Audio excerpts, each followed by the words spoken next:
Welcome to the Soft Matter Show. This is Amal Narayanan. I'm a chemist and a polymer scientist. In this podcast, we will talk about soft matter science and have fireside chats with the researchers. Please enjoy the show.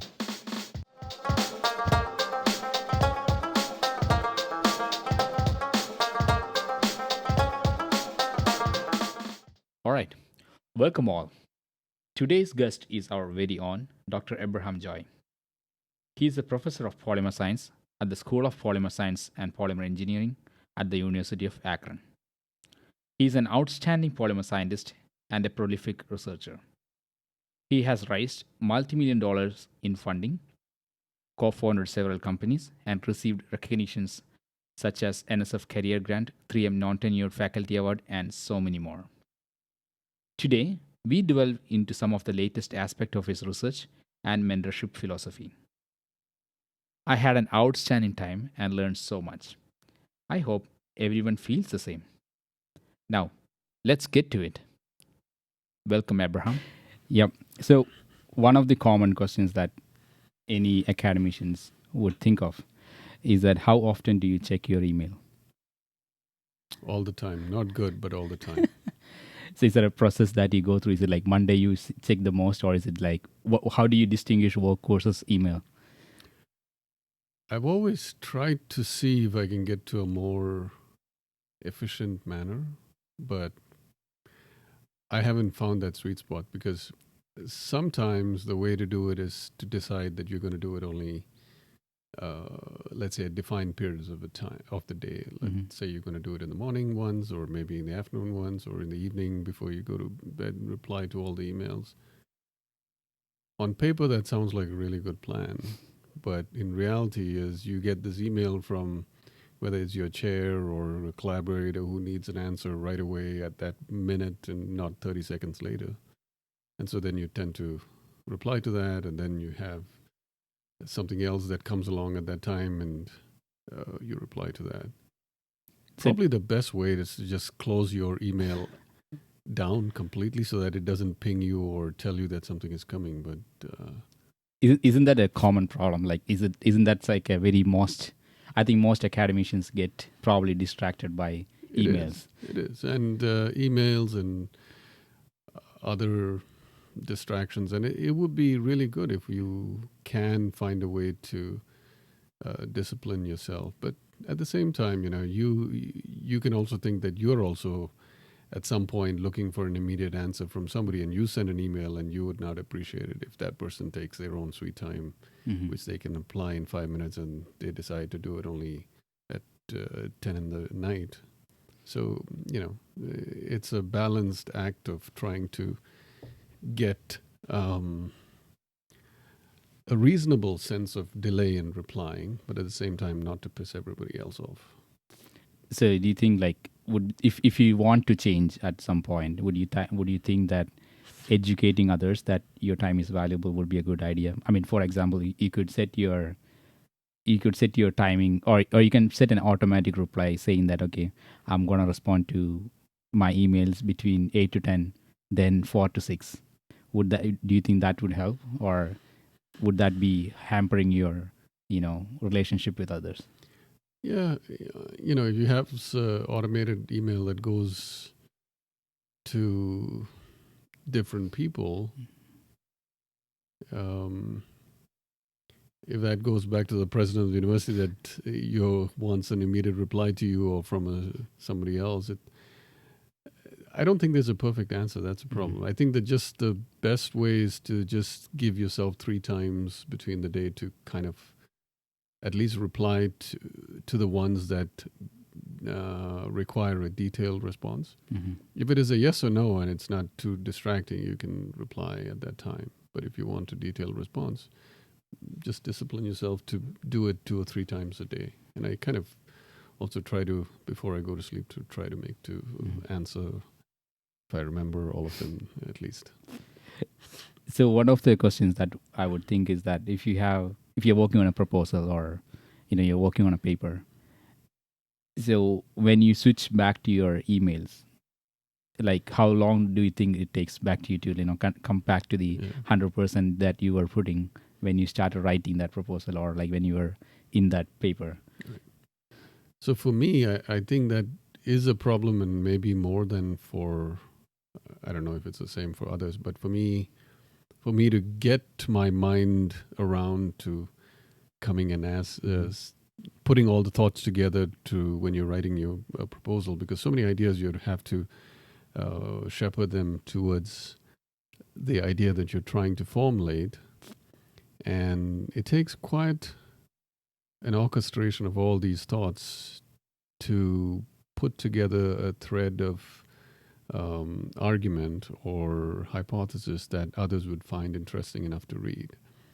And so it takes quite some time for me to get to that stage. And then when I get distracted, it takes quite another amount of time to get back there. So for me, I really prefer long stretches of undisturbed time when I'm writing something, if it's a paper or a manuscript or a proposal, especially proposals. Okay, so since we are talking about ideas and proposal, what are one of the most exciting, or like some of the most exciting projects that is currently in the lab that you're like leading? So I think over the past 10 years, we first just we had good ideas of trying to make polymers and this defined set of polymers to address some of the drawbacks of current biomaterials, or the deficiencies, I would say. So I think we've got to that stage where we've showcased some good materials. But now we have to really pick certain areas that we think would take us over the next 10, 20 years to really utilize these materials discoveries into useful biomedical solutions. And I think we've kind of identified some areas, whether it is wound healing and infection control, and especially things like protein delivery. And some of these materials that we have found have some very interesting physical properties. And so we're trying to use or find those understand these physical properties and the behavior in a living system, and to utilize those understanding or those discoveries for applications such as you want to deliver complex biomolecules, or to bring about solutions to clinical problems that have been unsolved for a lot of time. For example, burn wounds or non-healing wounds, diabetic wounds. Usually it seems that it's already solved, but if you look at the medical needs, there's still so many cases, or so much of that field hasn't moved significantly from 20, 30 years. Mm-hmm. So it's mostly biomaterials is the easier focus of research, I would say. Right? That's what we are. I think as we grow, I think we, each one of us, we kind of gravitate towards what we think where we can make an impact, or and it comes from a deep interest of what is our deep interest in trying to solve a medical problem, right? It's not that one is better than the other. You can be, as someone especially who's coming up and trying to get to his own lab, to try to ask the question is, what really moves you? Is it discovering fundamental processes, reactions, and discoveries, and really looking into the details of those fundamental discoveries? Or is it that you're going to apply some fundamental discoveries to unmet, whether it's a clinical need or engineering need or a societal need, to really look at that spectrum, if we want to be in the fundamental area or for more applied kind of research. And I think our lab is slowly tending towards the clinical need of applying some specific discoveries that we have to unmet clinical needs. Okay. So I'm asking this because, you are in a polymer science or polymer engineering school. So how does your research, which you are trained as a chemist, now you are transitioned into more of a polymer / biomaterial person. So how do your expertise fit into this interdisciplinary area of research? So, at first blush, it may seem that you're just trying to uh, use a polymer for some usual suspect biomedical applications. But I think one way to think about is how do you push this envelope? How do you really bring together your expertise in a field uh, to, for example, clinical practice? And one field that we have been toying around with lately is, can we make biomolecules, or synthetic biomolecules precisely, to behave more in a natural manner? That means we know proteins interact with other proteins. We also know that small molecules interact with proteins. Um, can we design synthetic macromolecules to approach that type of functionality? That means when two proteins interact together, they have very specific interactions that occur between the two proteins. Can we design synthetic materials that have some of that capability of interacting specifically with protein targets?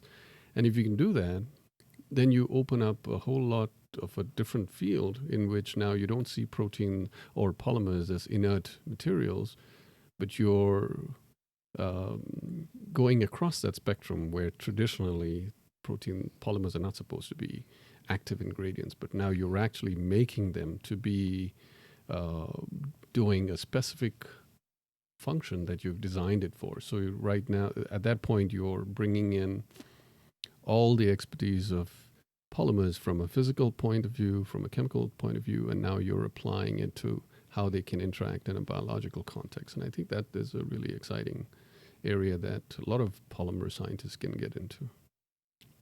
Can you tell me more about that?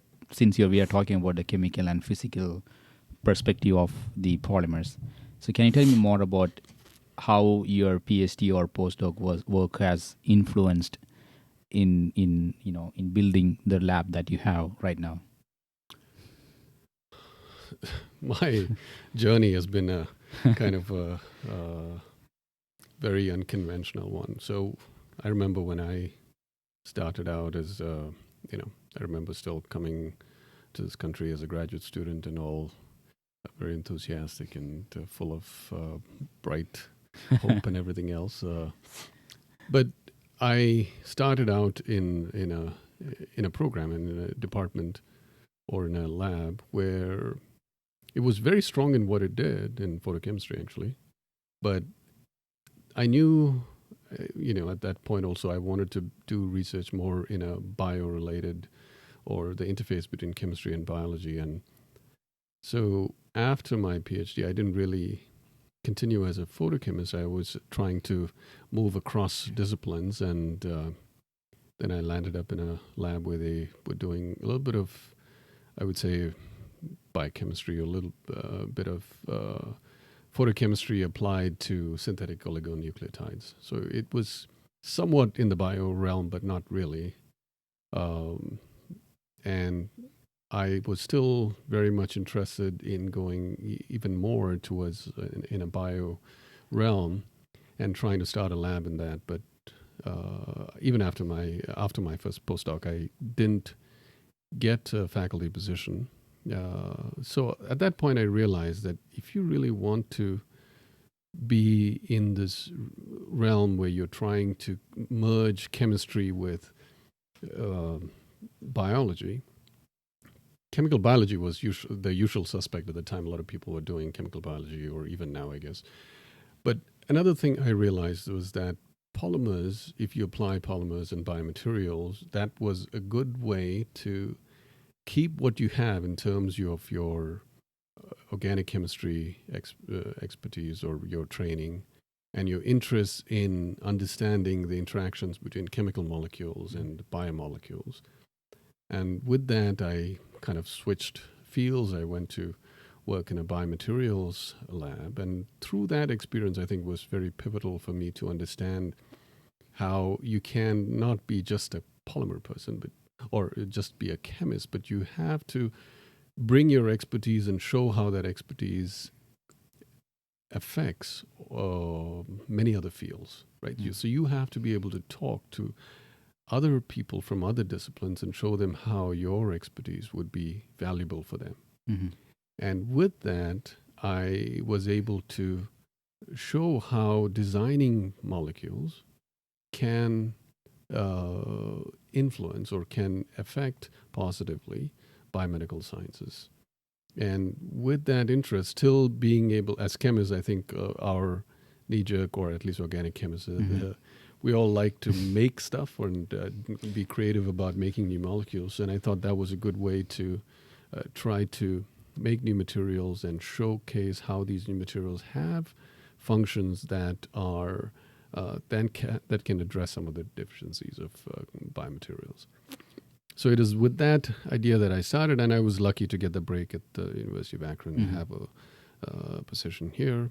And over the past 10 years, we have, I would say, evolved a lot, because when we started, we were just making materials and making this material and that material. But over time, also because of funding pressures, we realized that we have to focus into a narrower set of discipline or research areas.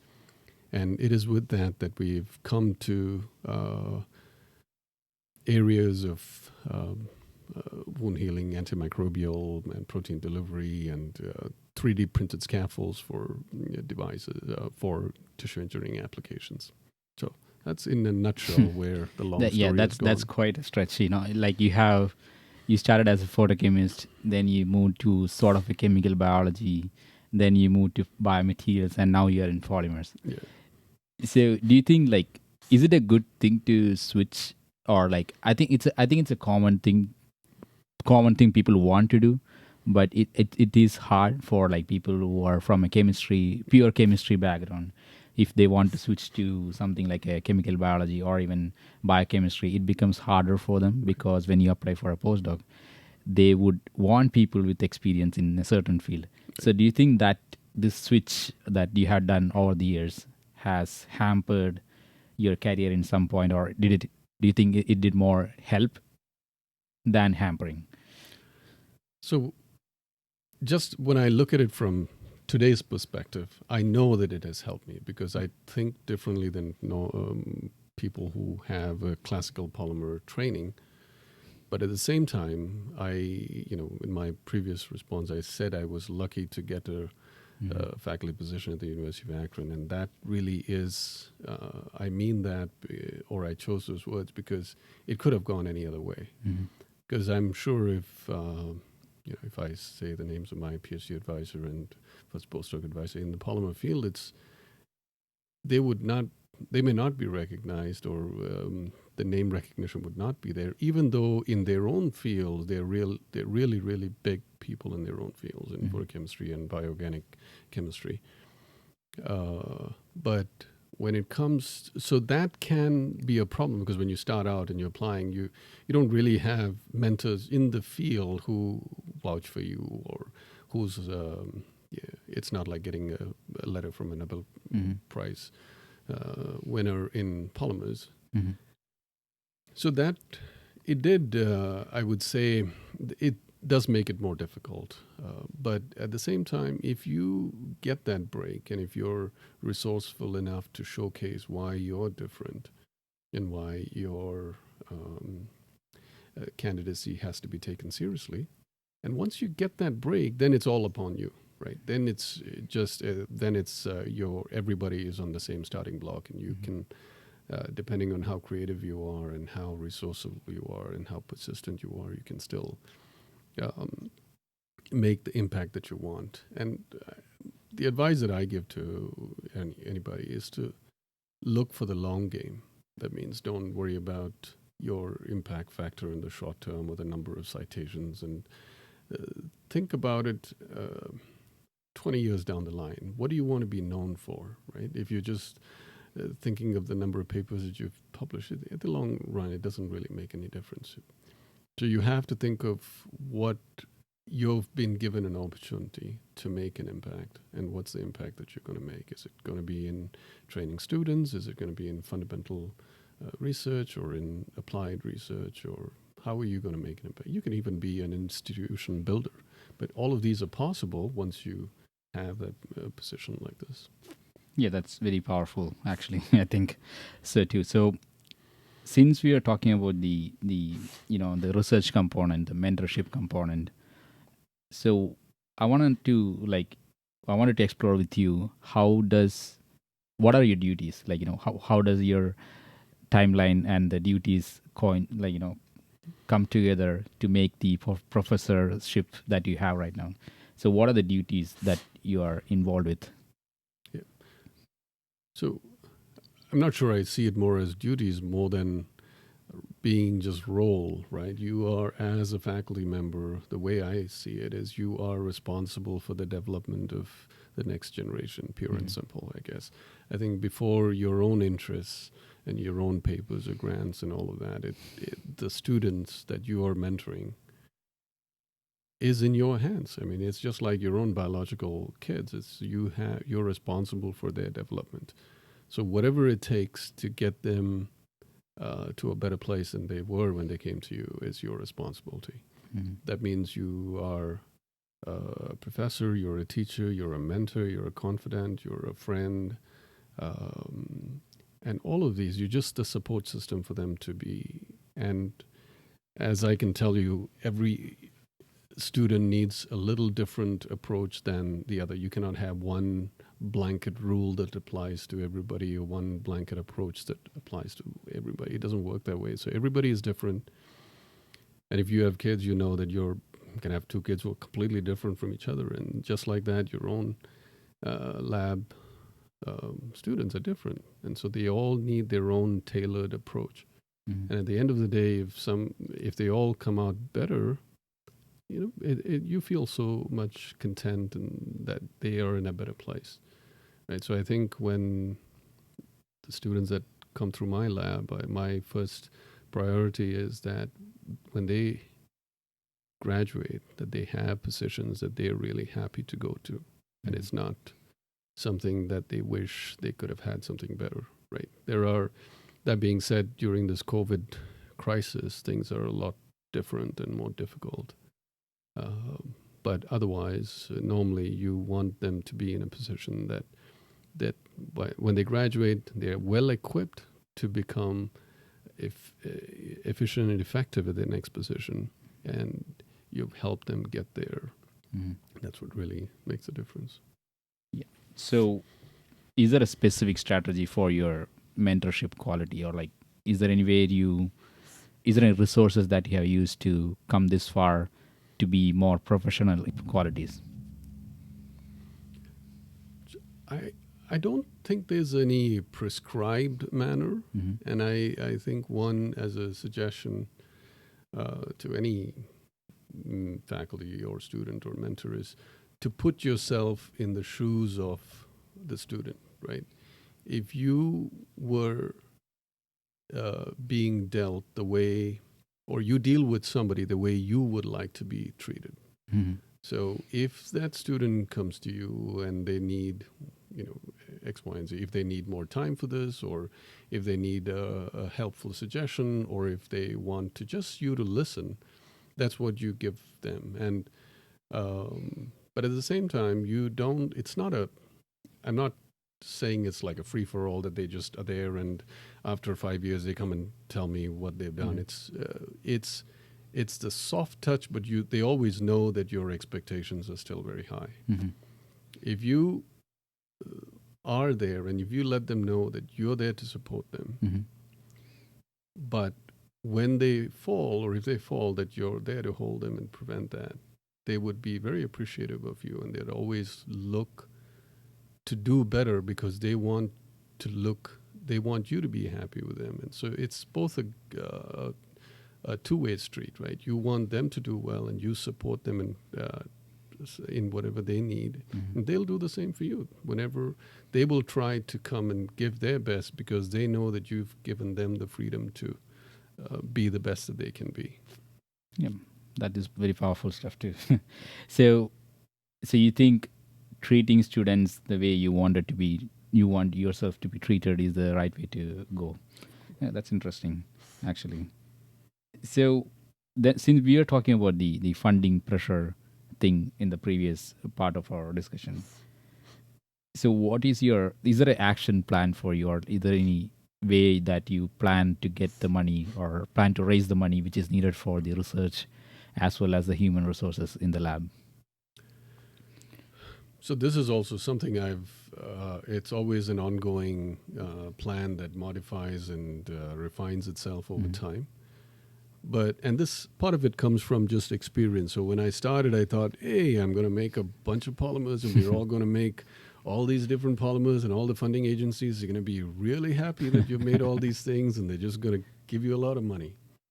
I couldn't have been more wrong than that. There is nobody gives a shit about what you made or how great it is unless you can show that someone cares. No one's going to give you money, right? So I think that was lesson number one, that really nobody gives a shit about what you do. So you have to show how it changes somebody else's life, or it can potentially change somebody else's, help someone else, and then they'll be willing to give you the money, whether that's a federal funding agency or a company. So I think over time, now when we've, I would say, strategized our projects into 2 or 3 areas, and if you have like a lab of 10 or 12 people, you have 2 or 3 people or 3 or 4 people working in each areas, so that the results of these 2 or 3 students working in that one area will give you the preliminary data to write an effective proposal. So that's different from when I first started. I was like depending on one student's results to write a successful proposal, which never really happened. So you need results from many students to make a compelling argument. Unless you've been working for 20, 30 years, then I guess you can put a lot of things together. So I think the first lesson is to strategize about what are the important research areas that you're going to go after. And once you do that, then you put the personnel in place to get those results. And then you put timelines on when they're going to get those results that you think. It may seem like, it almost seems like slave labor that you're putting things in, but it's really not. It's everybody's working on their project, but you're just kind of being the manager of the whole orchestration, so that you understand when how everybody's work ties together with the project that you're trying to manage. And then also keep in mind that a proposal rarely gets funded the first time. Right? So you have to now put it through a second time. So we're talking a minimum of 2 years from the time you've decided to write the proposal. That means from the time you've had the idea and students are working, that's another 2 years before that. So we're talking 3-4 years timeline to get something funded with ideas. So now you let's say you start somewhere and you got this big pot of startup money. You should be planning at that point for the next proposal, because you're soon going to that money is going to go away, or you're going to burn through that money. And if you don't have a well thought out strategy of how you're going to get the next results to fund this next set of students, you'll be in deep trouble. And so that's what we try to do now. I wish I had had this strategy 10 years ago, but as I said, I was just playing around with chemicals when I started. So like, as you said, like there are a lot of rejections. So how do you deal with the rejection? Is it like you get a mail one day saying that, okay, this is not funded, and you spend like this 2-3 years of thinking of this will get funded at some point, and you're realizing that like it's only worth for you, not for them. So how do you manage? How do you deal with this and progress? Obviously, you're going to throw a hissy fit and complain about all the reviewers. Reviewer number 2. But that's just you just get over it. I guess there's no other way to put it. You have to develop a thick skin that when the people are complaining or criticizing your work, that is just some part of the work that they did not understand or appreciate. So it really is upon you. Right? To put in as refined a proposal as possible. And but before that, you have to also ask yourself, what is the idea that you're proposing? Is the idea just like what everybody else is doing? Then you know what? They don't have to give the money to you. They can give it to anybody else who's proposing the same stuff, right? So you have to have something that is creative, something that's different, something that's novel, and pushing the field that you're working in. You could be on the other end of it. That means you're so far ahead of everybody else Mm-hmm. that people are not really able to appreciate what you're bringing to the table. Mm-hmm. And that's kind of unfortunate because there are instances where people are really ahead of their time and people realize that only, much later. But even then, you have to kind of think of how somebody else is going to review how are they going to read it, Mm-hmm. right? So write the proposal such that the reader understands what you're saying, Mm-hmm. right? And if you haven't got in the first 2 pages of why this is a fantastic proposal, you've already lost the reader. Mm-hmm. That means in the first 2 pages, you have to convince them that this is such a great idea that they will fund it. Mm-hmm. So, in that way, like if you think about that, like you have been a reviewer in different proposals by NSF or even an NIH, I would imagine. So, when you review, what are your strategies? What is a proposal? What is the commonalities across different proposals that gets funded ultimately Right. have in common? So sadly, it's not always the best idea that gets funded, right? Mhm. That means sometimes it's just that the proposal is written so well and so eloquently conveyed the ideas that you know that if this person is funded, that they will execute the work that they're doing, that they're proposing to do. And that, I think, is what the funding agency is tasked with. If someone proposing an idea does it review well, and do they have the capabilities to do it? Mhm. That's not always what moves science, though. It's like if you have the best ideas and if you don't convey it well, you're not going to get funded. Mhm. So when you're writing a proposal, first you have to have obviously a good idea, because if you have a crappy idea, you can be sure no matter how well it's written, it's not going to get. Mhm. So even if it's not the most novel or far-thinking idea, which even our ones are usually just things that you know work, and you have a very good team that will do it, and it's small increments, I would say, in moving the science forward. But yeah, so grantsmanship is a art that you learn over time. And I think that there is no substitute to just doing it and by failing so many times, you just get better at it.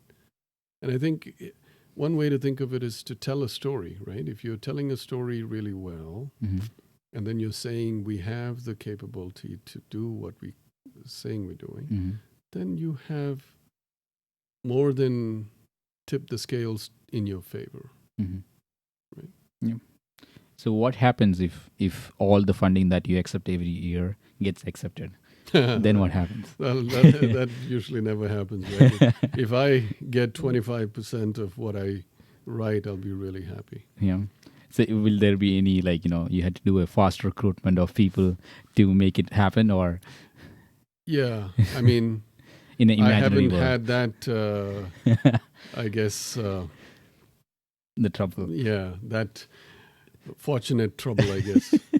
But if it comes to that, yes, that would be the way to do.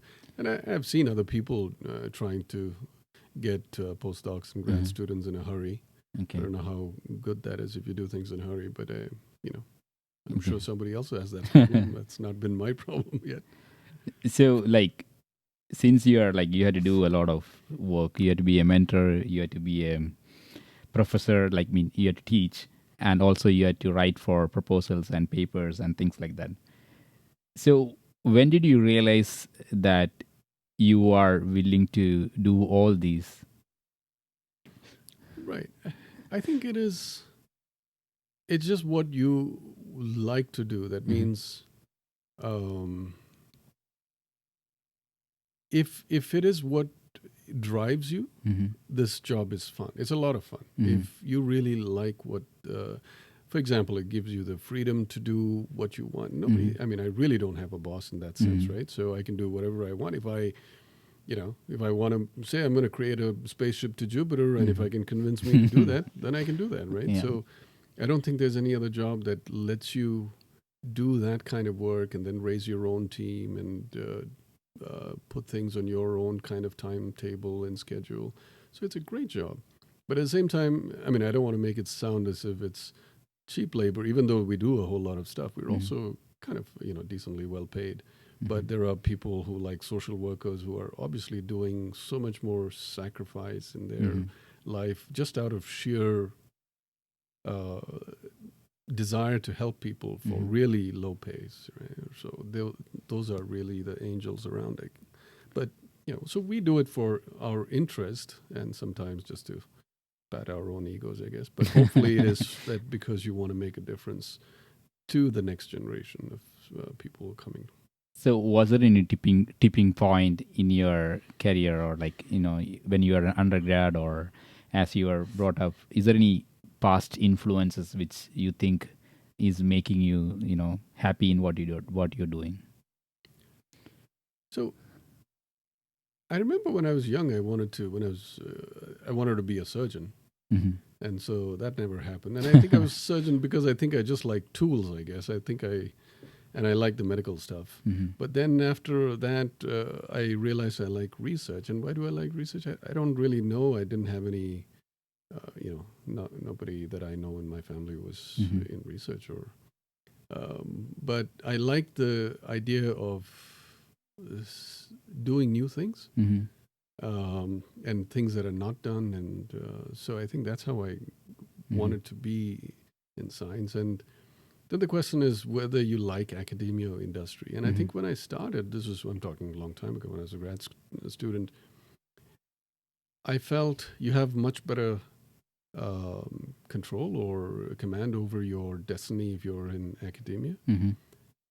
Looking back now, I wouldn't say the same because I know a lot of people in industry are, because you deal with a lot of people from industry, and so you see that their life and their choices and their career choices and the amount of impact that they can make is also really influential, really large. So at this point, I wouldn't say that one is better than the other. It's just that academics gives you a little bit of command, I would say. And I think I'm kind of a control freak. I like to have control over my own destiny and not others tell me that this is important, that's not important, or the like. So that's why I like academia. I think whatever is you're curious about, you can craft a program to study. And as long as you can prove to somebody that it's important and impactful, someone is likely to give you the money to study that. And so I just try to tell people to choose fields that you can make an impact and that's helpful to others. Yeah, I know like that while you are growing up, you have switched different countries. You have very interesting stories on where you were born. That is something very interesting that I want you to explain. But my question is like, how did those transition in your life helped you in terms of adapting to a new country or even a new state and things like that, like a new lifestyle? So where were you born, and can you explain from there everyone that like how what all are the changes that went through your life? So I was born in Tanzania, and people ask me whether I'm Tanzanian. No, I'm not. I don't. Unlike the U.S., not many countries give you the opportunity to be citizens just because you're born somewhere. So I was Indian, I guess. So I was born to Indian parents who were working in Tanzania. Oh, my dad was, and then he passed away. And then my mom started working in Zambia as a teacher, and she was a teacher in Zambia and Nigeria for good 20, 30 years in Africa. So I've used to spend my holidays in Zambia and then in Nigeria. the long holidays, I guess. But most of the time, other than that, I lived away from my parents in a boarding school. When you think of boarding school, no, this is not Prince Edward or Prince Andrew boarding school. This is a boarding school of hard knocks. It's not Eton. No, it's not Eton or any of these fancy ones. But it was a good place. So when you live in boarding school, you have a lot of friends and a lot of. You realize that you have to be. You learn relationships very early. That means how to treat people and how to be good with other people. Because if you're in boarding school and if you're a nasty person, nobody gives a shit about you. They would ostracize you pretty quickly. So you learn to be adjusting. You learn to look out for what other people feel. And so you, more than any academics, what I learned is just how to deal with people or to be respectful of others. And then I finished till my master's in India, and then I came to the US, and I guess the rest is all history now. So, like, you were in when were you in when did you come to US? Which year? Do you remember? Long time ago. It looks like 95. 95. Okay. So compared to like the graduate students coming now, like including me, so what were the type of the difference in magnitude of adapting scale? Like when you came, like if you would have come now, what would you have done differently or the same? I can say how it was for me at that time, because now even though I see you every day, but I don't really, I can't say I know exactly how it is for you, because you probably live in have a different experience. At that time, one thing definitely, there was no internet and there was no, at least it was not like it was now, right? So I used to spend a lot of time, a lot of money calling my now wife, at that time, fiance or girlfriend, or so just to make phone calls, you had to do all of this damn Unix code or whatever it was on these computers. And I think it was different, but I'm not sure it was. In the big picture, I don't think it was very different, because you go to grad school, you finish the courses, and you finish research, and it definitely was. I had to write long letters to get postdoc in the mail, I guess. So you're saying that you wrote your postdoc application with your hand? No, on the computer though. It was typed. I don't think it was. There was. I could be wrong, but maybe it was email. I don't know. I don't remember.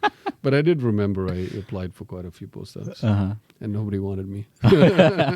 Because you're trying clearly from photochemistry to something else, I guess, right? People was like, "Who the heck is this photochemist? Put it in the trash." But do you think that was a better way of, like, did that help in any way? Like, right now, like, since there are emails, you might be getting number of postdoc applications versus then, like, very few people had the money and the courage and the time to, or less number of people applying. I would not say competition, because the number of positions has also been increased. Right. So do you think that was a better way, or like right now is the better way of doing it? No, I'm not, by nature, I'm not one who goes back and looks back. So I think it's still a better time now. It's just you have a lot more fleeting attention span, and that's true not just for my kids. It's true for me too, right?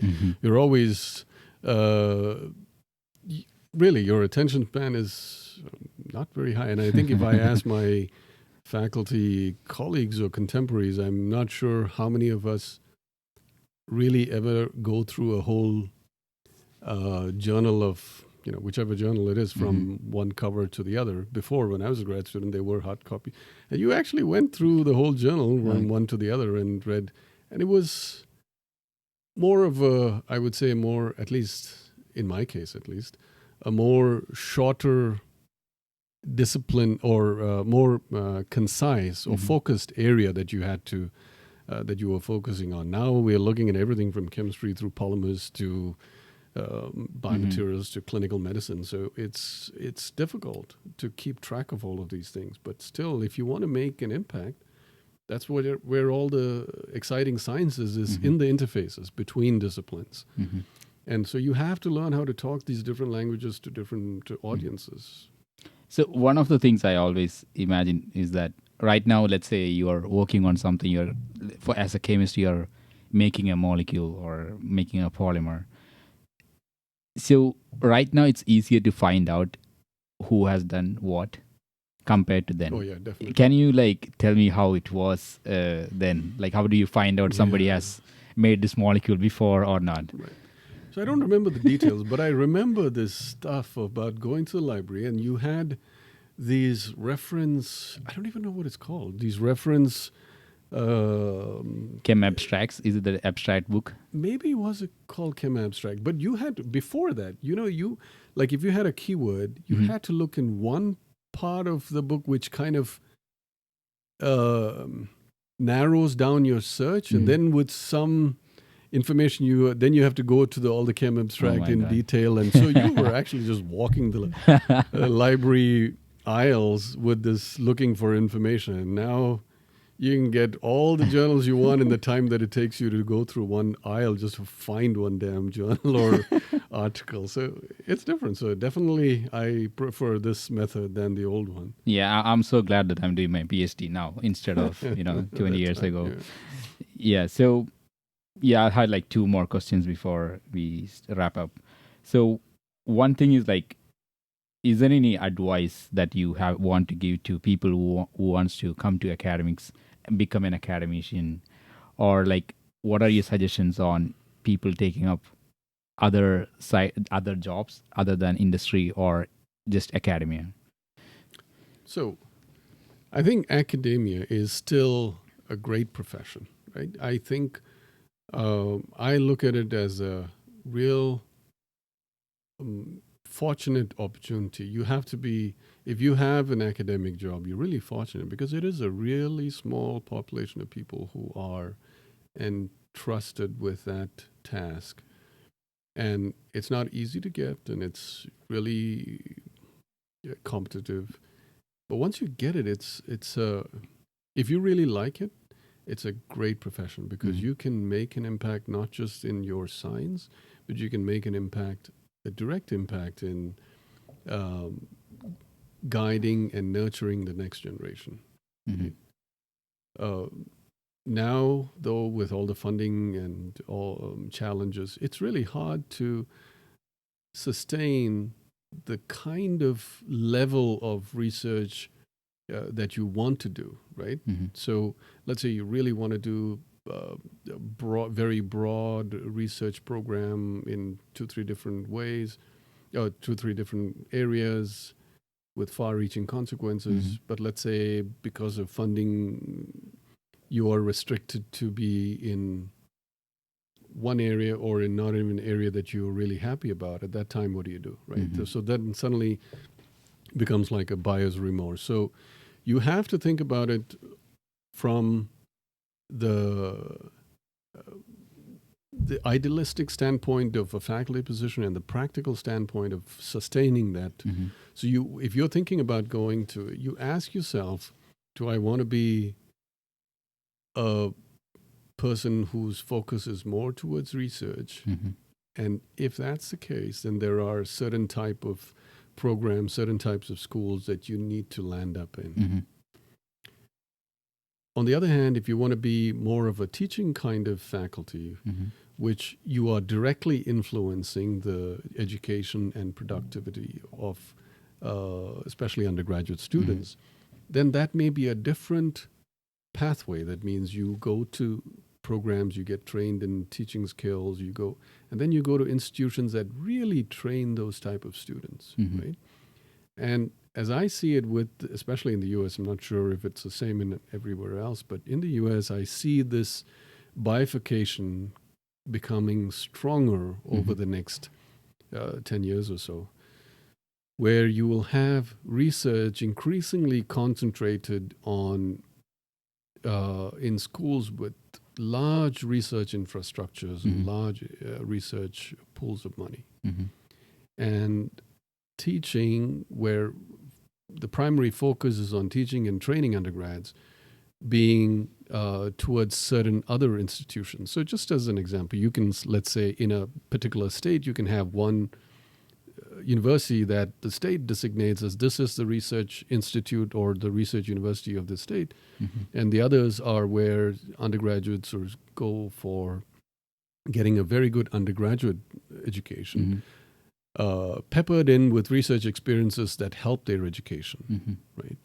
And because the way research is structured in the U.S. right now, I personally, I'm not being pessimistic, I'm just being realistic. I don't think we can sustain the research enterprise that we have currently in every university that we have. So there's going to be this bifurcation that's increasingly going to become evident. Because right now, I don't think the U.S. can compete with other countries like China or where they put so much money into research, and you're going to just, U.S. is just going to stand by and watch every other place just overtake them. So they have to be strategic investments and pick out what you want to be good at and then support those. So first of all, there has to be more money in research and funding, but there has to be strategically invested to get the outcomes that you want to get. Okay. Yeah, that is everyone's dream, I think. So is there a not to do list for you? Is there anything which you don't do as an academician, or like which, I don't know, it could be anything, maybe personal or even professional things that you choose not to do? This may sound, because I don't have a Facebook account because of, as a state employee, basically, the Facebook, I think, has more chance than Twitter to have unwanted postings or unwanted things. So I just don't even have something like that. So, things like that. And so you just have to be careful. And for example, if I'm, if I even outside the campus, I am aware that I'm an academic in a state university. You don't want your name in the papers for the wrong reason, right? If somebody is cutting me off in traffic or driving crazy in front of me, I may want to flip them off, but I don't because I remember I'm an academic. So, yeah, would you like to say a little bit about the University of Akron and its School of Polymer Science and Polymer Engineering for people who do not know about it, or like people who wants to, come to the graduate, or we only have graduate programs. So for people who are not aware of the School of Polymer Science and Polymer Engineering at the University of Akron. So, University of Akron and its School of Polymer Science and Polymer Engineering is one of the premier educational and research institutions in this field throughout the world. And for those who are not in polymers or polymer science, polymer engineering, they may not even know about this program or the school. And frankly, I didn't know about the school. When I was in grad school, I was not even anywhere related to polymers, and I was a chemist, and I didn't even know where Akron is. Forget about the School of Polymer Science, right? So because of the lack of teaching polymers or polymer science in the undergraduate curriculum, a lot of people don't know about polymers. But those who know it really know that this place is historically one of the premier places. And we started teaching rubber chemistry in like 1910 or something. And then during World War II, Akron being home to synthetic rubber endeavor, just like the Manhattan Project, there was this effort to bring about synthetic rubber. And University of Akron, polymer science obviously did not exist at the time, but there was in the region the effort of academics and industry to bring about the rubber, synthetic rubber. And from that developed the rubber program, and then became what is now the Polymer Science and Engineering program. And over the years, industry has been deeply tied to the program. And because of this history and tradition, the faculty, even now, even people like me who are not traditional polymer chemists, are well versed in polymers, and we train our students, and we give them a very strong foundation in polymer science and polymer engineering, and hence our graduates are very highly sought after, both in academia and industry when they come out. They're really well trained students. Just like you're going to Princeton now, and so so it is because of your training here and what you've been able to showcase, right? So. Yeah, I completely agree to that statement. That like, if this is some like advice I give people who are like undergraduates in chemistry or physics, or who are interested in the field of soft matter or in polymer science. Like, one of the things I say is that, like, if you want to have a career, you should do something more than chemistry. So if you just want to have want to learn more, maybe chemistry would be a better place to go. But if you want to have a career, which is mostly the goal of one of the goals of being in a graduate school. So yeah, that's one way to think about it. And I also tell that, okay, School of Polymer Science at Akron is one of the best place to be in for polymer science research. So yeah, with that, I would like to conclude, and I would like to thank you for your time. And I want to tell you, I want to wish you all the best for getting all the fellowships or all the proposals that you have you are writing on right now. So, is there anything conclusive you want to say, or is that all? Yeah, thank you. Thanks for this opportunity. But I want to ask you now, what is your plans now when you go to Princeton and future? Yeah, my plan is to, stick around in academia itself so far. But my goal is that I want to be more than an academician. So, like, I would definitely want to go to a university, and I would love the fact that I could get to be a mentor to people or the next generation.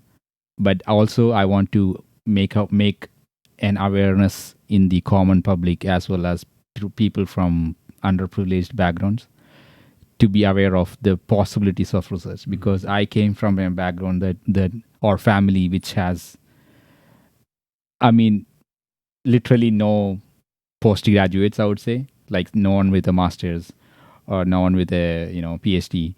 So I want to make sure that, like, it is available for everyone. So yeah, that is one of the goals I have. Eventually I want to catch up with that to that this is also, like, this is actually a passion project of mine, doing this podcast, to make sure that, like, if I can do it, and show that, like, if I can do it, then some other Amal Narayanan from some other part of the country or some other country can also do it. So yeah, with that, I would like to thank you once again, and yeah, all the best. Thanks, Amal. Goodness. Best to you too. All the best to you. Thank you. That's it for today, guys. Thank you. See you next time. If you want to learn more about the Soft Matter Show, go to thesoftmattershow.com. That is thesoftmattershow.com. Or you can write to me at Amal Narayanan at thesoftmattershow.com. Thank you, guys.